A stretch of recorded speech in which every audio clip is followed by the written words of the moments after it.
Well, thanks, everybody. It's great to be with you. What a turnout. I'm flattered. I hope I don't disappoint. I don't often teach, so this is a bit new for me, but I'm really glad to be here. I want to really thank Dr. Sharon Weiss for the agenda she put together for me. Philippe, for all the parts of your department I've seen, just been great. I've learned a lot today, which is what you're supposed to do here, I understand, at Vanderbilt, right? So it's been a brilliant day for me, and it will continue after this. So thanks for your attendance. What I have is a short film I'm going to show. And you know, there's an old saying amongst fighter pilots, if you want to get a fighter pilot to shut up, you tie his hands behind his back, because they're always doing this, right? And if you want to get an astronaut to shut up, you unplug their audio visual, because they can't speak. They just can't speak without showing a movie or a picture, you know. So hopefully the AV, Drew will help me here with the AV today, and this will come up. But I'm going to narrate that. And what I did is I took the home movies from my first space shuttle flight and edited them to shorten it to tell a story about some of the experiences we have that I think there's some lessons to be learned from. At least I learned a lot about problem solving and about teamwork. And so that's going to be the theme of the discussion. The title is Problem Solving at 17,500 miles an hour. That's exactly what we had to do during while we were on orbit on Endeavour's maiden flight. But you know, as all good fighter pilot or astronaut stories start, they start in a bar. And so the story of STS-49 in this particular mission truthfully starts in the Outpost Tavern, which I think has since burned down or blown over, which was the Astronaut bar right outside the Johnson Space Center, where we would usually gather on Friday night with some of the engineers and mission flight controllers to share a Lone Star beer and play a little shuffleboard and just relax. And I was a new astronaut candidate. I actually hadn't been assigned to my first flight yet. One Friday night, I was there at the bar sipping on a beer, and I noticed these two gentlemen sitting at a small table, and I recognized one of them, Al Pennington. He was one of the flight directors at the Johnson Space Center, and they're scribbling, no kidding, on a napkin, and two guys. And I said, so Al, what you working on? And he said, well, there's this satellite that just got stranded in low Earth orbit. The mission failure is intended to go to geosynchronous orbit. It's a telecommunications satellite, but it's stuck in a 300-mile orbit. And we're figuring out how we're going to use Endeavour on her maiden voyage to rendezvous with that satellite and fix it. On a bar, on a Friday night, eating peanuts on a napkin, drinking a beer. And I hadn't even been assigned to my first flight. I was still a new guy in training, and I'm thinking, yeah, right, okay, so I'll go get another beer. This was 1990.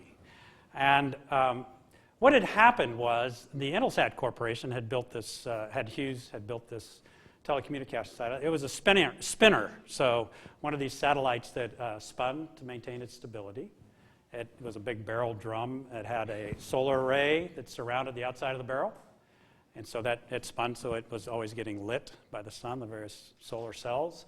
And then it actually had it was a barrel within a barrel, so it had an outer skin that also deployed, so it was really two. They doubled the volume, or the surface area for solar arrays available. And on top, stabilized, not spinning, were the dish antennas that would then reflect telecommunication signals from the ground.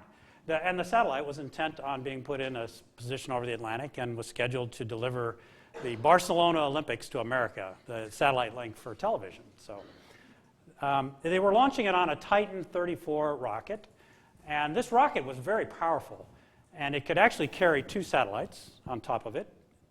In this case, the Intelsat satellite was so big, it filled most of the volume. Had a booster motor attached to the bottom of the satellite and then attached to the two-stage Titan, which had strap-on solid rocket motors.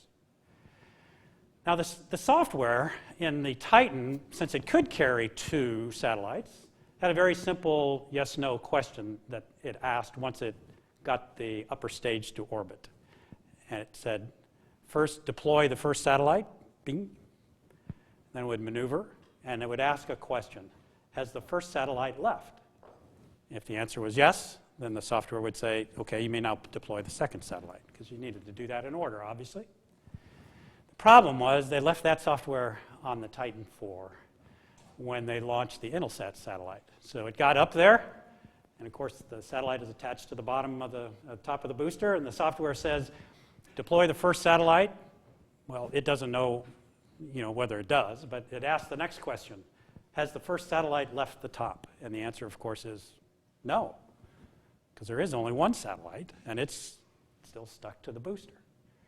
So it doesn't deploy. It will not deploy the Intelsat satellite. And now it's attached to the second stage of the booster, big, long, empty tank now, and it's in low Earth orbit, and it's starting to degrade because of all the excess drag.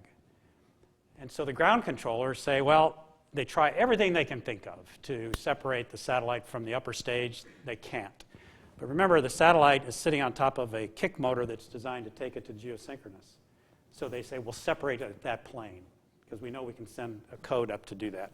So they separated the satellite from its booster motor that was to take it to geosynchronous orbit.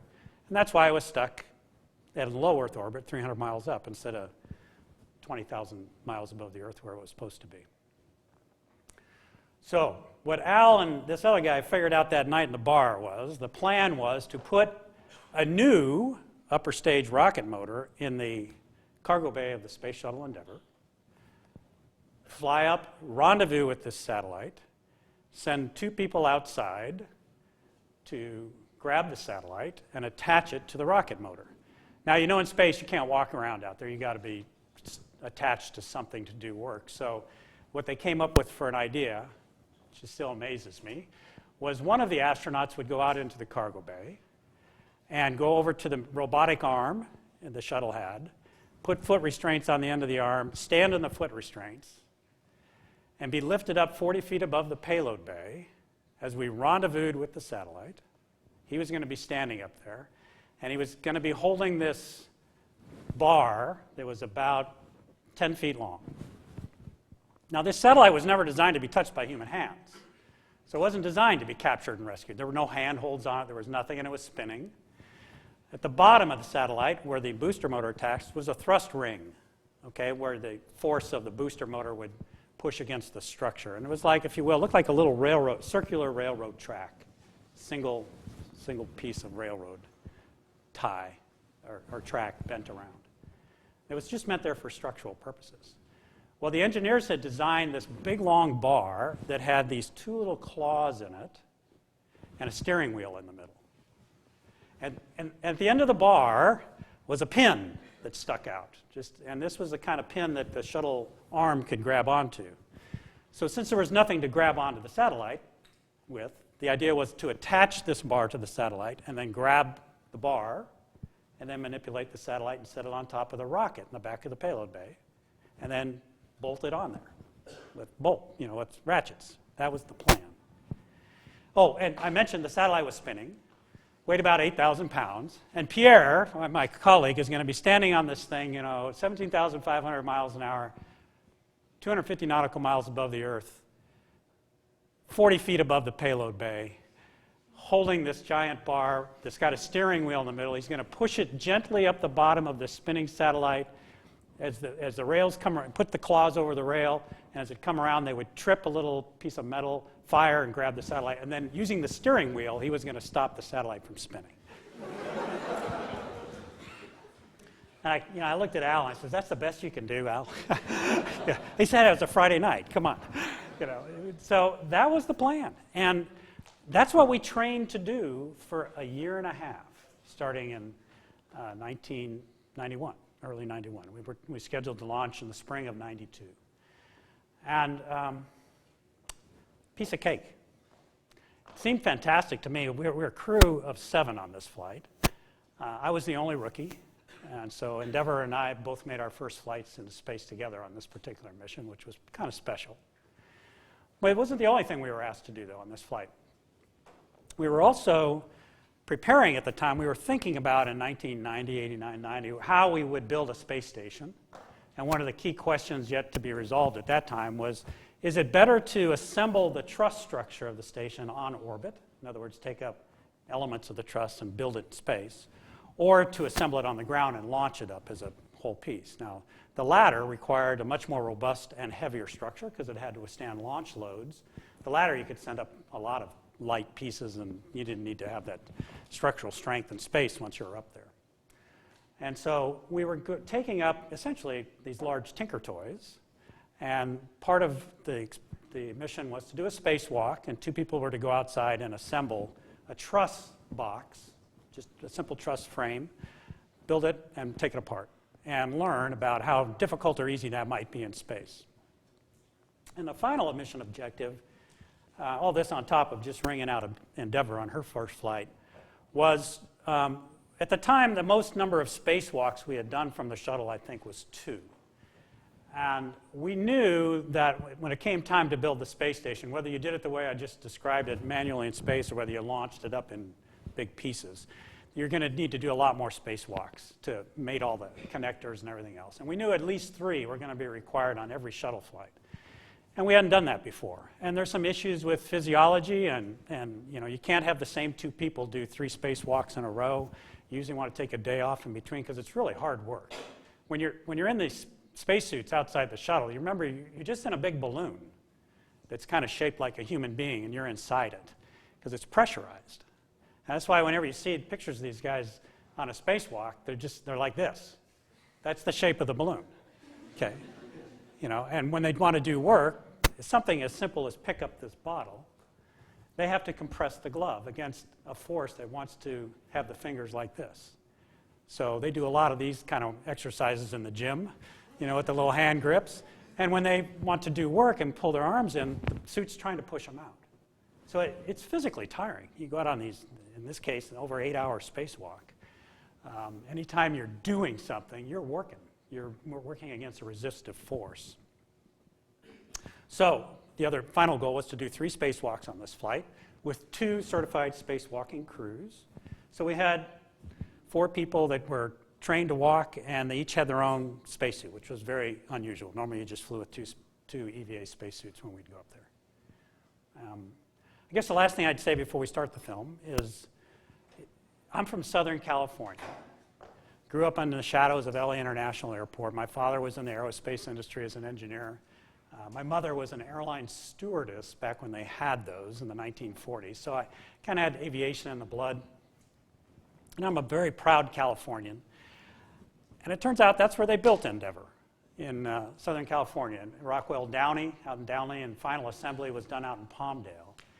And it was really cool to come home to my home state and be there for the rollout of Endeavour, brand new spaceship. And so we'll get to see that in the film too as we get started. So I'm going to start the show. You know the plan, okay? You know how we've set this up. We'll get rolling, and then you'll see something happens that causes us to reset the plan. So Drew, if you could hit play. Thank you. This was our patch at Endeavour, named after Captain Cook's bark, HMS Endeavour, that circumnavigated the globe. The flags were the school colors of the junior high and the high school around the countries that named Endeavour. And so we paid homage to them with that. There she is. You'll never see a better looking spaceship because it hasn't flown yet in this picture. So no char marks, no damage. And this was rollout day in Palmdale. Cold, brisk morning. And it was just fantastic. I mean, she was so beautiful. And when you got inside her the first time, she smelled like a new car.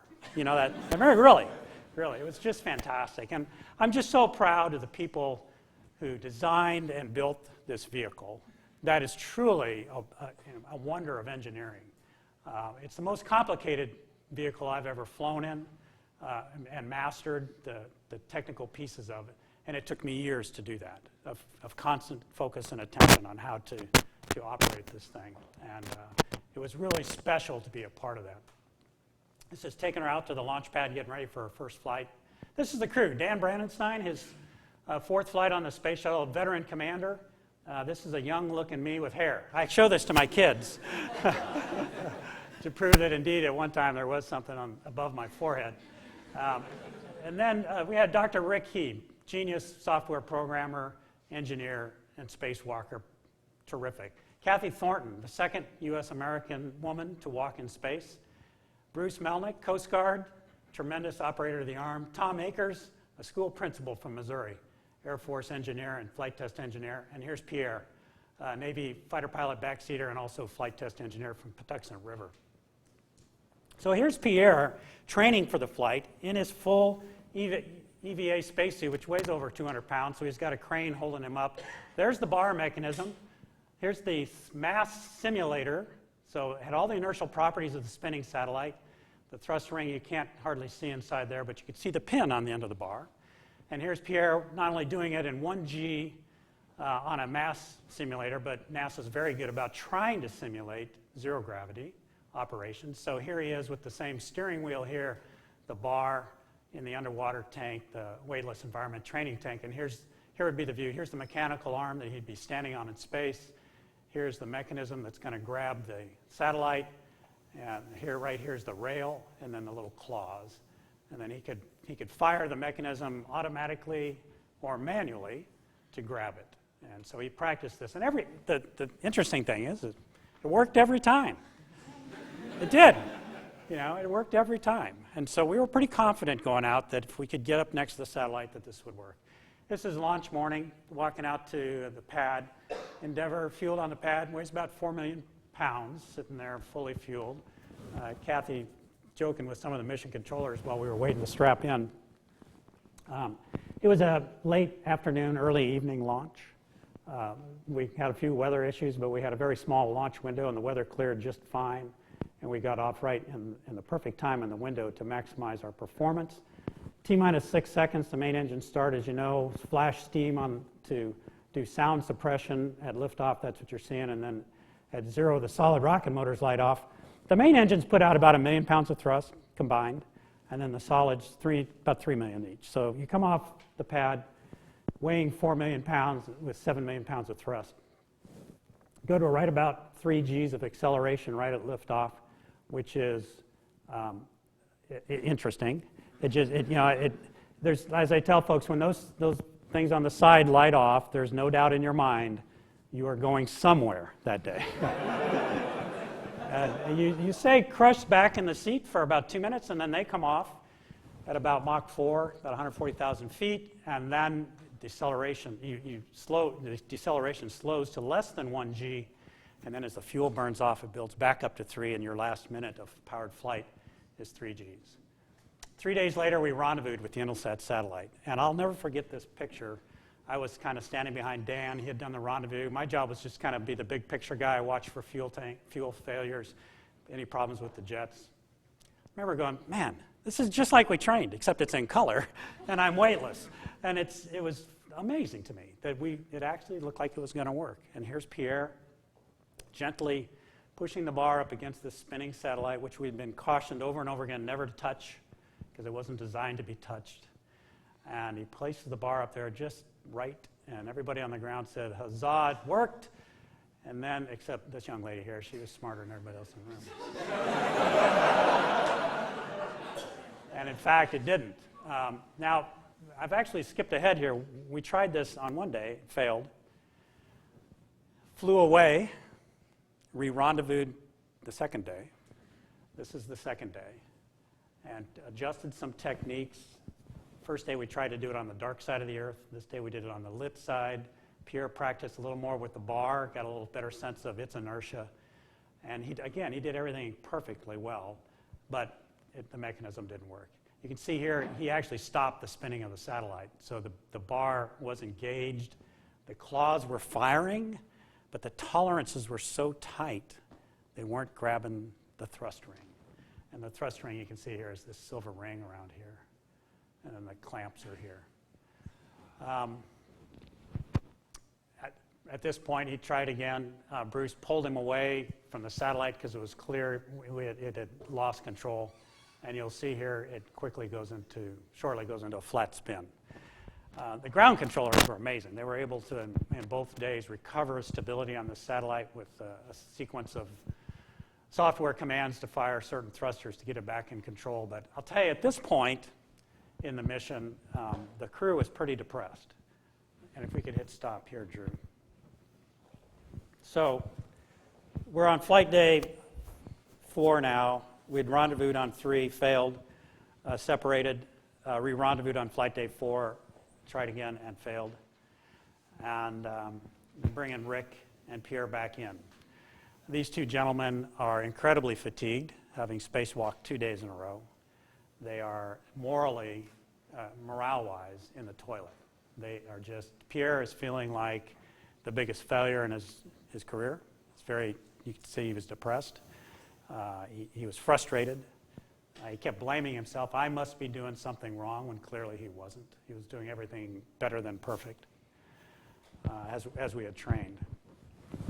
Came back inside, and they were pretty zonked. Pierre, I think we got him unsuited and fed and put him to bed. And a few of us, like me, who really didn't have a lot to do during all this, I'd been sitting there munching on M&Ms and drinking soda, or not, we didn't drink soda up there, drinking Tang, right, during this whole thing. I was pretty rested, but also frustrated with what was going on. And I was sitting by the back window, looking out the window, and something came to mind. It was a class I had taken both as an undergraduate at the Air Force Academy, but then again at Squadron Officer School as a young officer in the Air Force, called Problem Solving 101. Okay? I don't know why it came to mind, but it did. I mean, it's not something I thought about routinely. And frankly, I hadn't paid attention totally in the class, but I did remember a few of the 8 steps of problem solving that they had taught us. And the most important ones, as it turned out, I think. So, who knows step 1 in the problem solving formula? Identify the problem.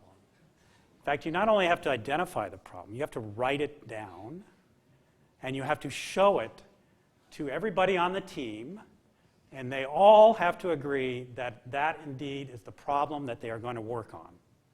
And if you don't do that, if you cannot do that, you can never solve the problem, because it will remain undefined or defined differently in the minds of your teammates.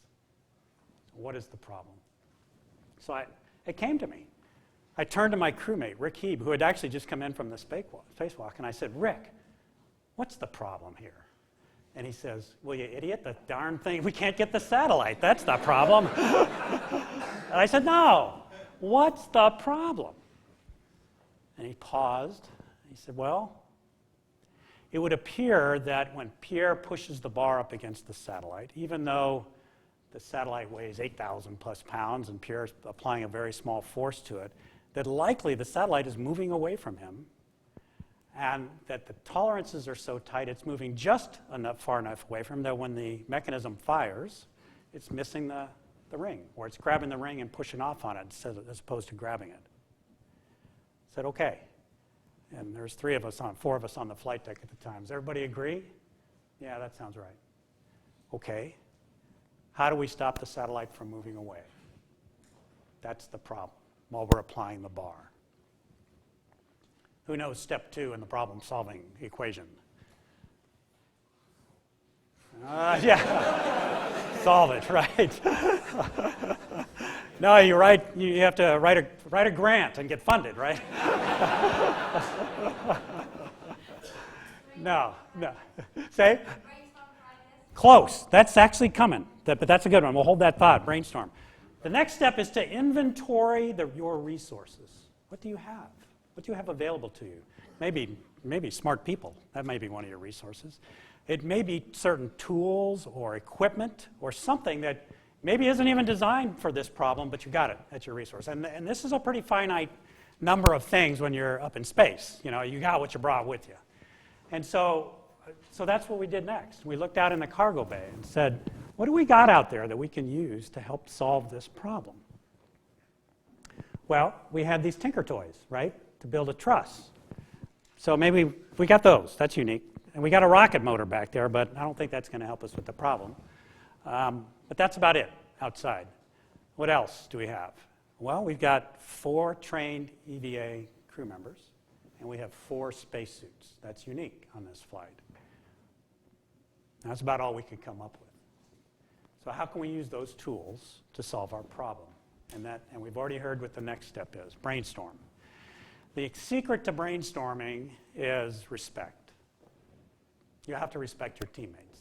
If you really want to brainstorm with someone, you can never be someone throw an idea on the table And God forbid a teammate say, that's the stupidest idea I've ever heard. Because brainstorming will stop at that point. So the key to brainstorming is there are no bad proposed solutions during a brainstorming session. They all get tabled and they all get written down. The next step is to, of those that you come up with, is to pick the most likely successful course of action. And then murder board it is the last step. Red hat it. Think of all the reasons why it might not work, or in our case, think of all the reasons why when we call the ground and tell them our bright idea, they'll say no. What are we going to say when they say, no, you cannot do that for the following reason? We need to have thought of that argument and thought through why it still would work in spite of that. Because we knew as we came up with these brainstorming solutions that we were really thinking out of the box. So what was our solution? We decided we need to send a third person outside on the spacewalk. 3 people. 2 to hold the satellite physically with their hands in those areas where they said you should never touch. And the third, to first we'd build a truss, the bottom plane of the truss, have them stand on the bottom plane of the truss underneath the satellite while the other 2 held the satellite on the sill of the shuttle, and Pierre would then push the bar up against the satellite and stop it and attach it. What's the problem with this idea? The airlock was designed for 2 people. There was only 2 umbilicals in the airlock. The communication system that was designed for 2 people to go outside, if there were 3, 2 people could simultaneously talk, but if the third talked, it squelched everybody else out. So if you and I were talking and a third person said something, then it stopped our conversation. It wasn't designed to handle 3 people simultaneously speaking. So how you were going to coordinate this very delicate maneuver outside was a problem. We're still going to have somebody on the end of the arm, and we were going to ask Bruce to put the arm in places he'd never trained to put it in. So he wasn't trained to do this, although he could maneuver the arm quite well. He had never practiced this. And we were going to grab something they said we shouldn't grab. The satellite was still going to be spinning. Other than that, it sounded like a perfectly good plan to us, okay?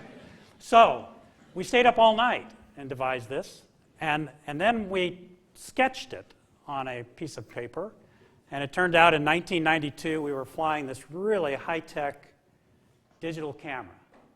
It was I think it was a Nikon body with a big giant pack on the bottom, and it plugged into a laptop, and it could take a total of, I think, 20 black and white images.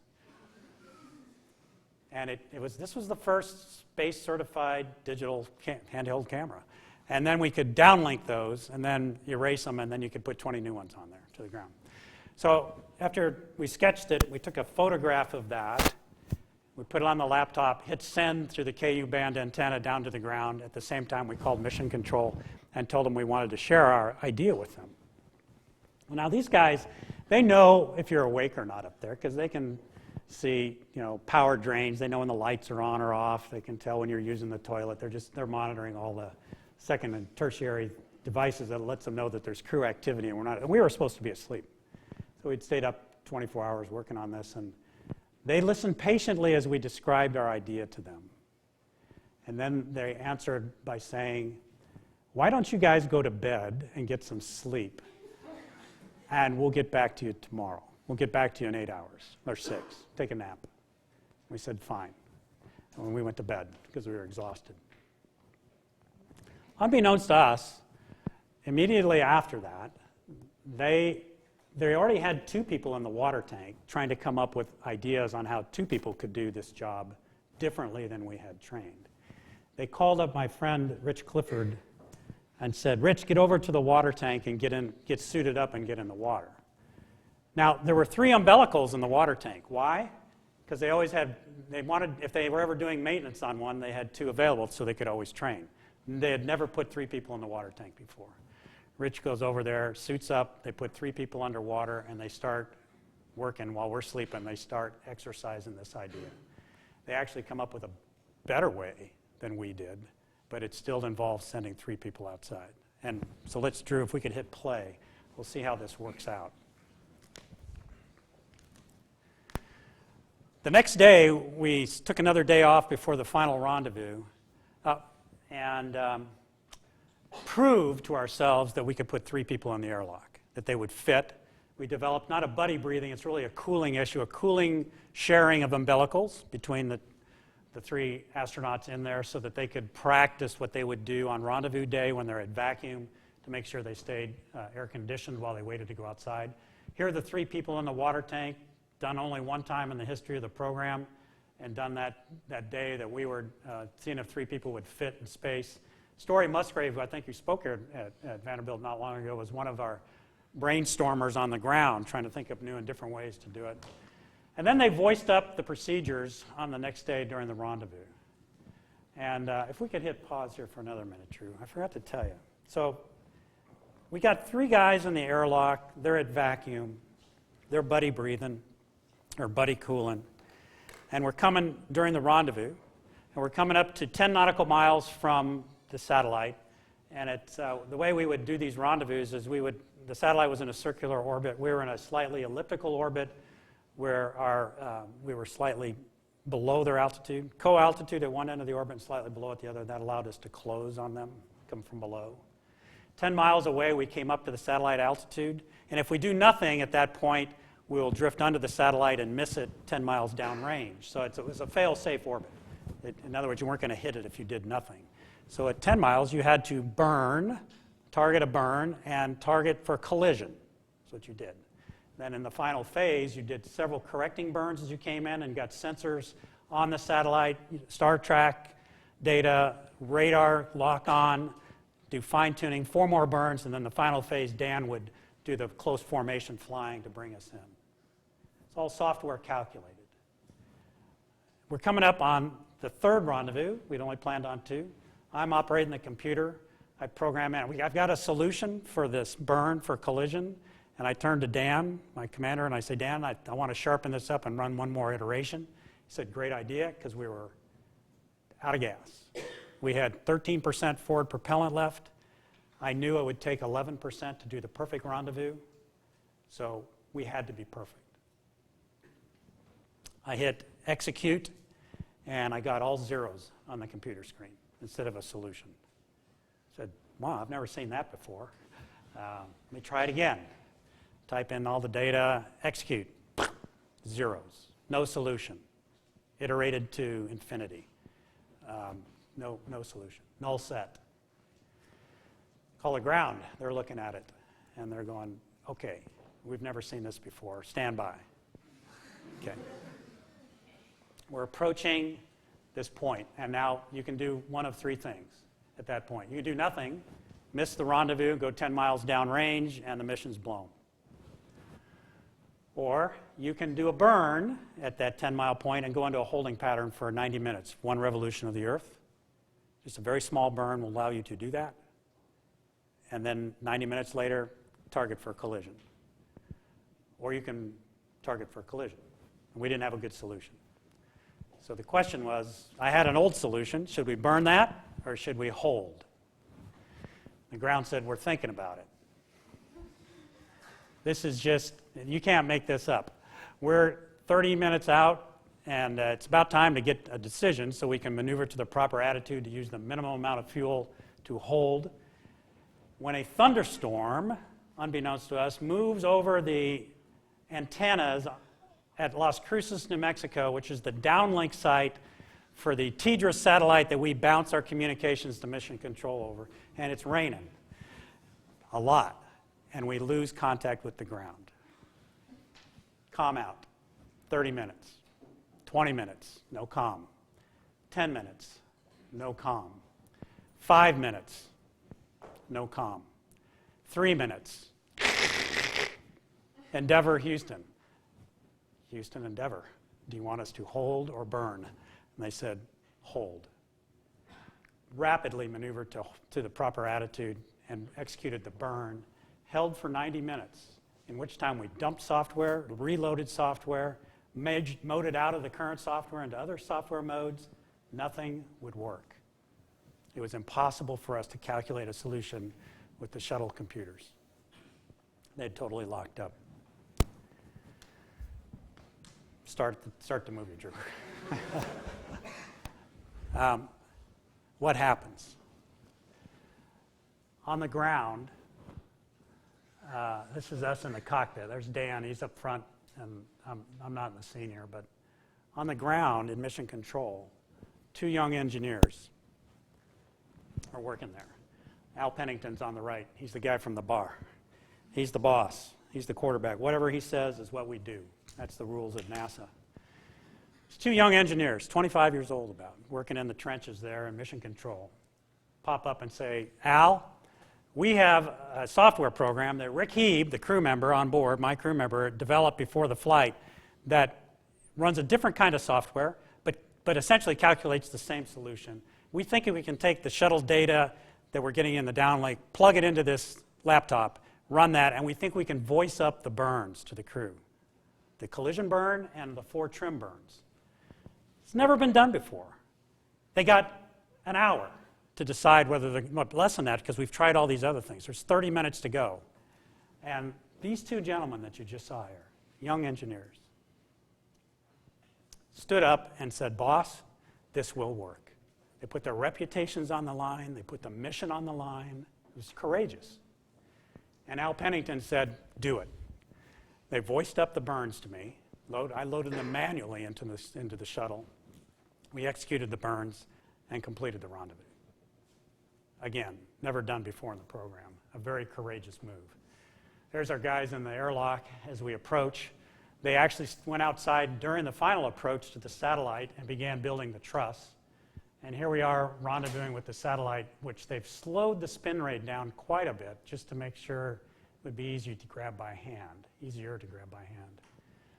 Rick, Pierre, and Tom made the spacewalk. Pierre positioned himself on the end of the arm.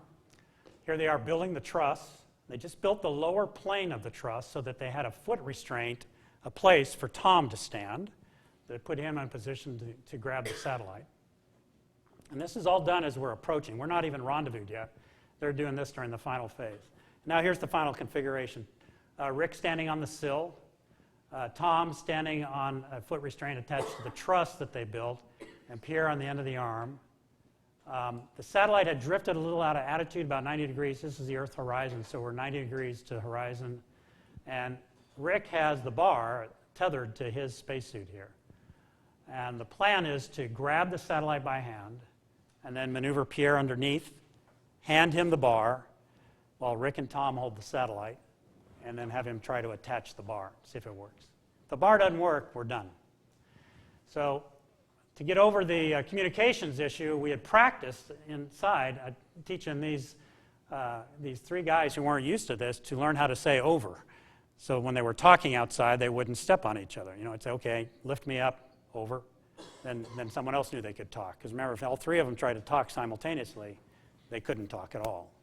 So they had practiced that, and Pierre and Bruce had even worked out a series of hand signals to get him positioned so he wouldn't have to talk in extremis. The ground was just, well, these guys, you can see, had pulled their hair out by this point. And so here we are. The satellite, you can see how slowly it's spinning, but spinning nonetheless. Pierre asks for Bruce to bring him up. The satellite was nutating and wobbling, and we just patiently waited. It turns out every 15 minutes or so, it'd present itself flat to the payload bay and allowed him to grab it. So all 3 of them grabbed the satellite. No big issues. There was no slosh. It was easy to handle. It was a non-event. A lot of the things we worried about and the ground worried about wasn't a problem. Tom Akers likes to say, he says, here we are up here. We've been working on this for 4 days, and finally we got a hold of the satellite. He says, I kind of felt like the dog that caught the bus. So it's like, now what, smart guy? This, and because they held it for about a half hour just to get a feel for it, to make sure that they could control it. In fact, Rick had to be able to let go and lift the bar up while Bruce moved. Here's Bruce, and just did a phenomenal job with the arm. Moved Pierre up underneath. He's still standing on the bottom of this. See Pierre here. Tom's holding, Rick's holding. Pierre comes up underneath, and sure enough, the bar attaches. And we're just thinking we're home free. Unbelievable. It worked. It actually worked. So Pierre crawls off the end effector here. Bruce moves the satellite back, puts it on top of the booster motor, which is this, And then they literally are ratcheting this thing on, attaching the booster motor to the satellite. Now, in the cockpit, Kathy's job was to launch this. The booster motor was spring-loaded into the bottom of the bay and held in place by an explosive charge. Had redundancy and safety. You had to go armed circuit A, fire circuit A. And if that failed, you would go armed circuit B and fire circuit B. Kathy did armed circuit A, fire circuit A, and nothing happened. We got 3 guys in the airlock. They've been outside for over 8 hours. They're out of cooling. They're out of air. They can't come in and close the hatch until this thing either launches, or if it won't, they have to go out, undo the cradle that's holding the booster motor, and push the whole thing overboard. Because we can't close the payload bay doors. We can't come home. We have to jettison the mission. So Kathy goes arm B, fire B. Nothing happens. We are screwed, to use a very technical term. Again, a young engineer, a very young, not even qualified to be in the front room in mission control. A back room has got drawings out, is looking at it and says, calls over the microphone to the headset to the front room and says, tell them to try arm A, fire B. Kathy says, that will never work, because she had memorized the wiring diagram. She knew how this thing was built.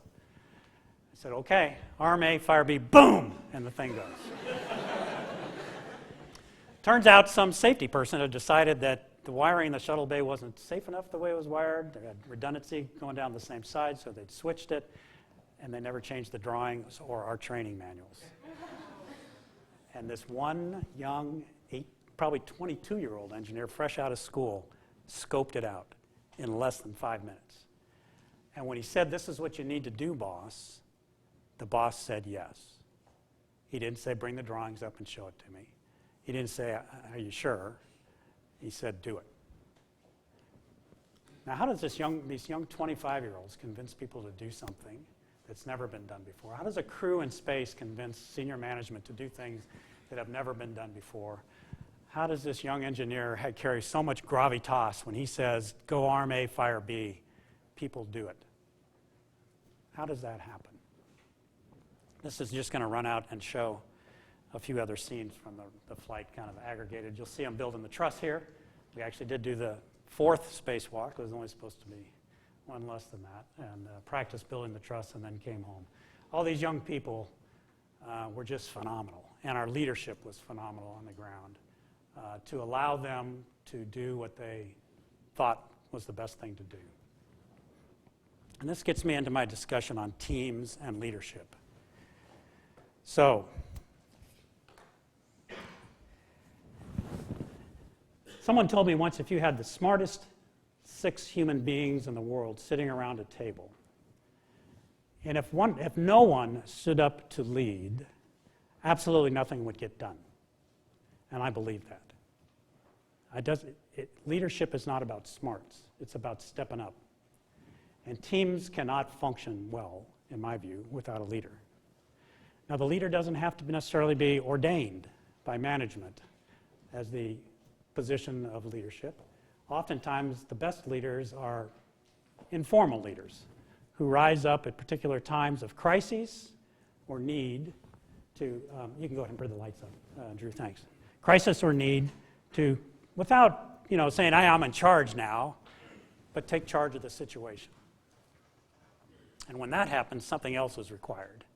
The formal leader has to relinquish control for a little while.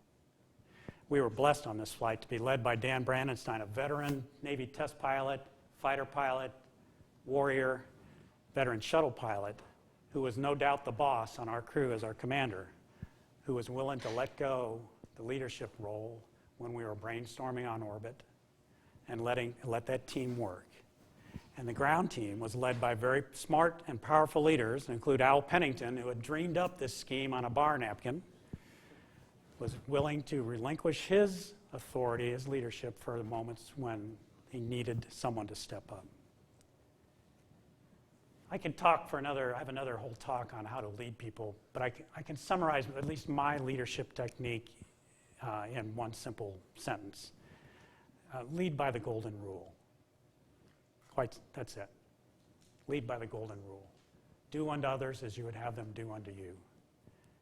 Lead like you would want to be led, with respect for the people you lead and geniality, but with a sense of mission and desire to get something done. And we certainly had that on our teams. I think teams need identity. I really do. You saw we had a patch, right? We always used to say the most important thing on a mission patch is your name, because that means you're going. You're on the team. Okay, you're on the team, and that's neat. And you know, it may sound trivial, but the mission control team had a patch. They had a symbol. Who saw the movie Apollo 13? What was the symbol of unity for the mission control team on the ground? What did Gene Kranz wear? His white vest. It's because they were the white team. And they still use that in mission control. You had the red team, the blue team, and the white team. 3-shift operations on the ground. And the white team was usually the team that didn't have to work very hard because they usually were on shift when the crew was asleep. Okay? And they're the problem solvers. They were on Apollo 13 and they were on our flight. And our team on the ground had a symbol. STS-49 was their crew. They had a team patch. They had a team identity. And it may sound really trivial, but it turns out we human beings kind of like this stuff. You know, and I think it matters. Small things, but name your team or have a theme. Have something you rally around. Maybe only you know. Maybe only you know. When I was a wing commander at Beale Air Force Base, of course, we had lots of patches. Every squadron had a patch. We flew the U-2, reconnaissance aircraft, high-altitude reconnaissance airplane. And we had missions all over the world that we were doing, supporting national security and other folks. And our motto, we had a motto. And I decided that was going to be our theme. It was on the newspaper. But I would start every meeting, reciting the first half of the motto. And everybody else in the room was required, to keep the boss happy, to complete the sentence. Okay? Sounds kind of trivial. By the time I left, I could give a speech in front of 3,000 members of my wing and step up to the podium and begin the talk with the first part of that sentence, and 3,000 people would scream at the top of their lungs the second half. Okay? The motto was, "In God we trust, all others we monitor."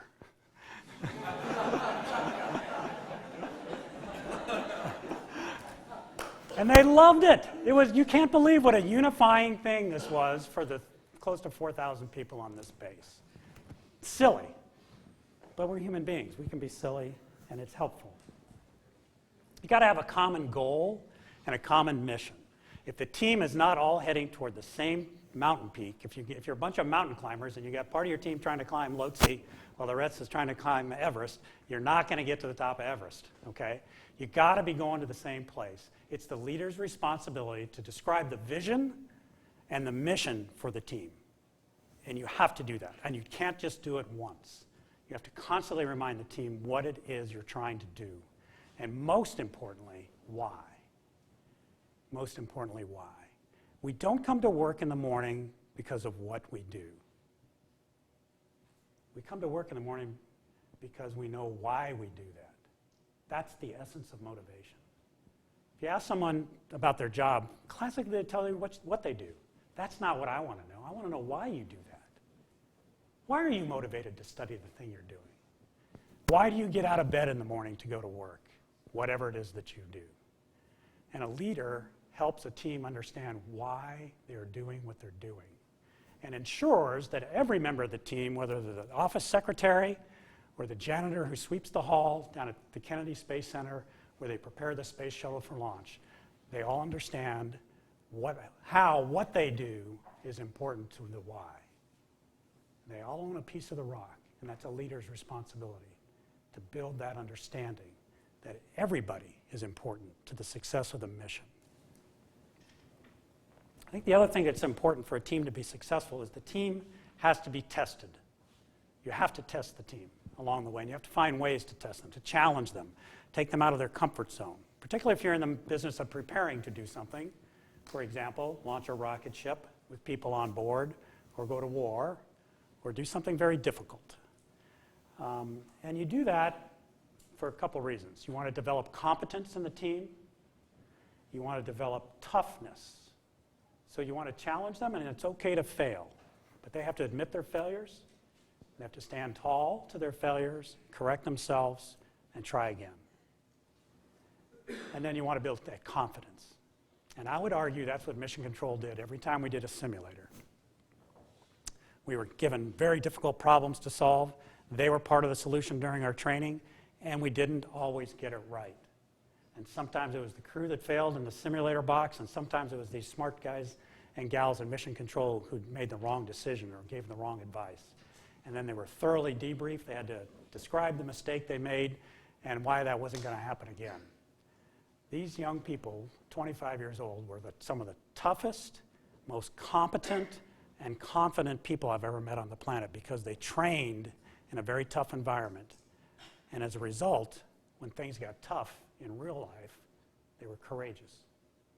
They could stand up and say with confidence, and their boss, and this is the ultimate thing, the leader trusted them. And if the leader trusts the team, it's amazing what you can do. It's absolutely amazing what you can do. So I think these are some of the keys to problem solving in crisis. It starts long before the crisis and the building of the team. It is, part of it is once faced with a crisis or a problem is understanding how to approach the problem and get participation from all the intelligence in the room to help you solve that problem. And it's about picking a way ahead, figuring out why it won't work, solving all those problems, and then having the courage to say, let's give it a go. And that's my story, and I'm sticking to it. Thanks very much for your attention.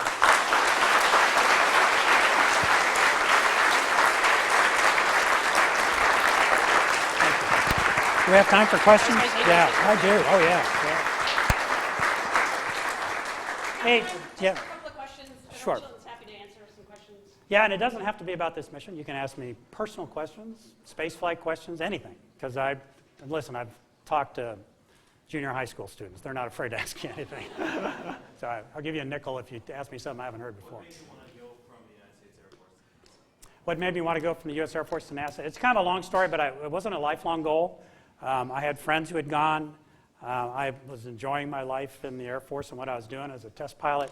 It was my last window of opportunity to apply, and I thought I'd kick myself if I didn't at least find out if they would pick me. And I got picked for an interview, and I really went there as much assessing them as they were assessing me. But I'll tell you, at the end of that week of the interview process, that's exactly where I wanted to go. Because I didn't know, I was ignorant. But after that week of introduction to what it was like there, the people you'd work with, the team, I mean, who wouldn't want to work for an organization that went from zero to putting someone on the moon in 9 years? I mean, it's just as magical in this time period as it was then. Great organization. Plus, it was cool. The thought of leaving the planet kind of intrigued me. Anybody else? Yes? How do we regain the sense of national mission that we had in the 60s and early 70s that we seem to have lost? Well, in the 60s, it was kind of, we had the Soviet Union to compete with, and it was really a competition of two different ideas on the grand world stage. It was either this one or this one's better. Which one's better? And so it was a part of the Cold War, essentially. The race to the moon was a part of the Cold War. And I'd like to think the right system won. I think it did. I think it proved that our system was more effective at accomplishing that really hard task. But that was the motivation. And I know, knowing many of the people who worked on the Apollo program, they took it when Kennedy was assassinated. They took that. They were not going to fail. Okay, they took that personally. It was Kennedy who said, we're going to do this. And it's interesting to look at the time period when Kennedy gave his speech about going to the moon, and the great speech, which I love, where he says, we choose to do these not because it's easy, but because it's hard. That's why we choose to do this. That's what makes us great. That's what makes us better, is to raise you're a high jumper, you can jump 6 feet, put the bar at 6'4", and figure out how you're going to get over it. And then when you do that, put it at 6'8". That's what makes America great. When he was assassinated, they felt like, look, we're gonna do this for him. They were gonna do the best they could anyway, but it was amazing, the passion. He inspired them. At the end, it comes back to leadership. That's what it's going to take to go forward, is a leader with a vision and support for the program that will fund it and get us going. And I think people will fall in on it. But it's leadership. Pure and simple in my view. And I think if we get a leader that stands up and talks to the American people about why we should do this and the benefits of it and why it's important, I think we can be walking on the moon again in short order and then moving on to Mars someday. Oh, you laugh. Oh, now, does anybody in the room, can you imagine 300 years from now? 300 years. Okay, 2314. Do you think we might have people on Mars by then? Does it seem reasonable? At least reasonable? At least possible? Yeah, well, okay. Well then, if we can go to the moon in 9 years, we can go to Mars in 300 years, I think. Well, my answer, if that's what you believe, then I say, let's get going. Because we won't if we don't. We won't if we don't. I think there was a question in the back here. Yes, ma'am. Yeah, regarding humans on Mars. Yeah. Do you realistically think that a mission to Mars would be feasible within the next, say, 30 years? Yeah, I think it could be. I think we'd have, it's a function of how much resources you want to put. There's certainly problems that need to be solved. But that's the purpose of going there. Part of the purpose is to solve those problems and to challenge ourselves to figure out solutions to those problems that we would have to define and brainstorm and then engineer and red team. So yeah, I think we probably could. But I think there's some very significant problems that would need to be addressed. If you're sending people there, you'd really like them to come back. Healthy. Yeah, I mean, even Kennedy, when he gave his speech, he says, our goal is to put a man on the moon and return him safely to Earth before the end of the decade. And I really like the second half of that sentence. So, yes, I think 30 years is not an unreasonable horizon. But I'm a firm believer we ought to go back to the moon first. I think if you're going to go, it's 6 months transit to Mars, and then you got to wait to cycle and 6 months back. So it's about a 2-year mission with today's technology. I think if you're going to develop the tool sets and protocols and all kinds of things, equipment that you're going to need for that type of journey, why not go to the moon, which is only 3 days away, which is a lot easier to both resupply, fix, and rescue someone from should you start doing some learning en route. I'd rather learn 3 days away than halfway in a 6-month trajectory on my way to Mars that, this water regeneration system doesn't work quite the way I thought it would. Anybody else? Yes? What do you think the benefits of the space explorations? What would be practical if you're writing funding to the funding agency and you have to justify it? Yeah, how do you justify it? Yeah, I think, there's 3 things in my mind. One is, is a kind of a throwaway answer, but I think it's real. I think it's in our nature as humans to explore.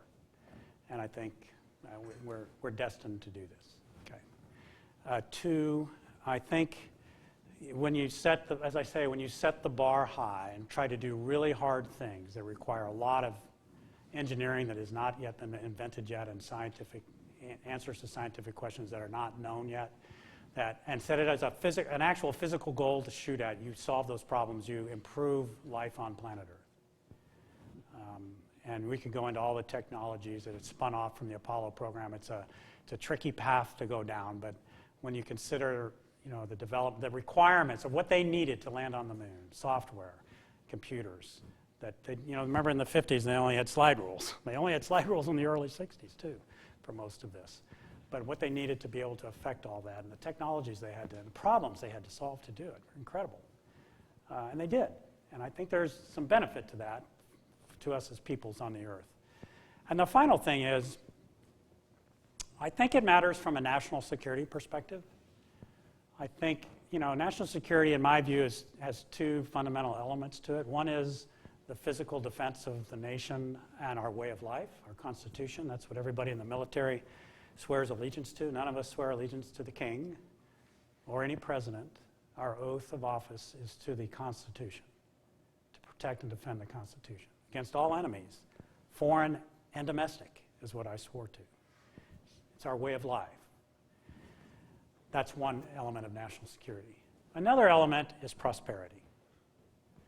And I think every tribe, every family, and every nation throughout history has sought to increase the prosperity of their peoples.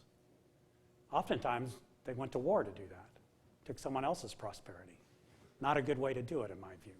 But it's, again, this is a normal thing. We want to be prosperous. We want our children to be more prosperous, and we want our grandchildren to be even more prosperous. It's a good thing for our country. That comes from economic alignment with other nations. We can't lick our own ice cream cone. We can't have the proverbial self-licking ice cream cone. To be prosperous, we must trade with the world. We must have partnerships with the world. So, in 2025, if there's another human being standing on the moon, does it matter what flag they plant? Does it matter if it's an American flag? Does it matter to America? Some people would say, we did that in 1969. To which I would say, yeah, but what have you done lately? Are you a rising nation, one who does hard things? Or are you a has-been nation like the British Empire once was? Are you in ascension or are you declining? And if I'm another country and I want to choose who I want to do business with and trade and align with and send my kids to school at their universities, am I going to choose the holder of that flag in 2025? Perhaps. And that leads to prosperity, and that's a national security interest that I don't think we quite talk enough about, but I think is a real thing that I worry about. That's my answer. Yes? When you were an astronaut, what, if anything, were you afraid of? I have 4 daughters. Yeah, someone once told me, they said, if you have a little boy, you worry about that little boy for the rest of his life. If you have a little girl, you worry about all the little boys.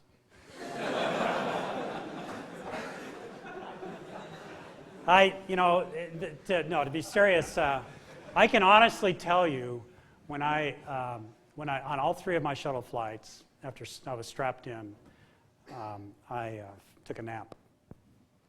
I was so relaxed. I was the most fatalistic person on the planet. I really was.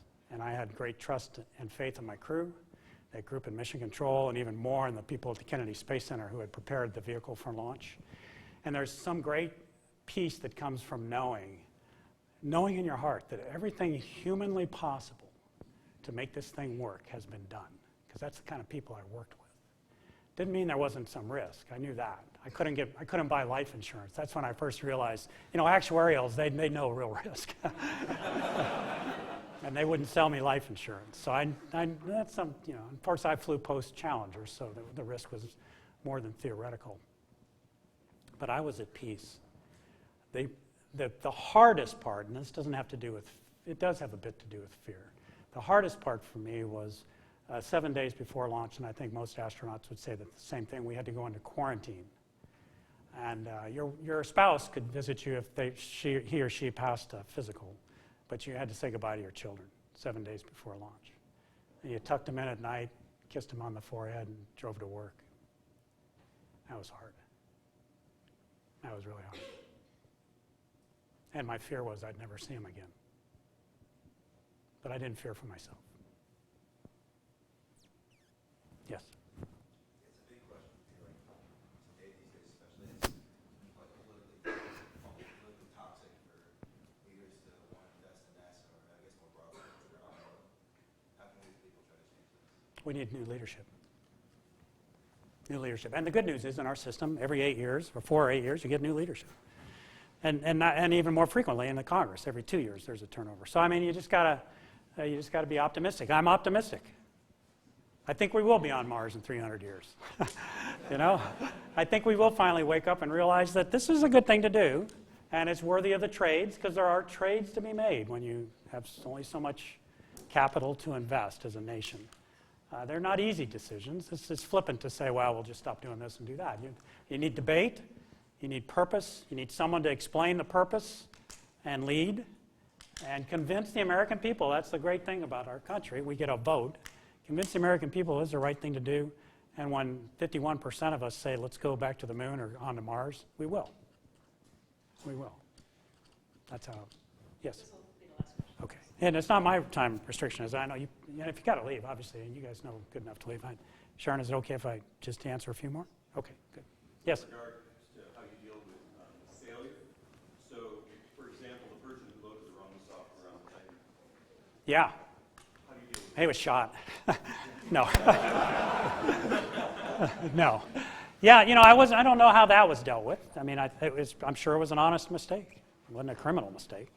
Mistakes happen. We're in that business. So, in our business, we tried to always, in the shuttle program, we always try to learn from our mistakes and not repeat them. Not repeat them. That was our goal. There was full recognition that you were going to make mistakes. But you trained and prepared your best not to. And if you did in the training environment, you learned from it and tried never to do that again.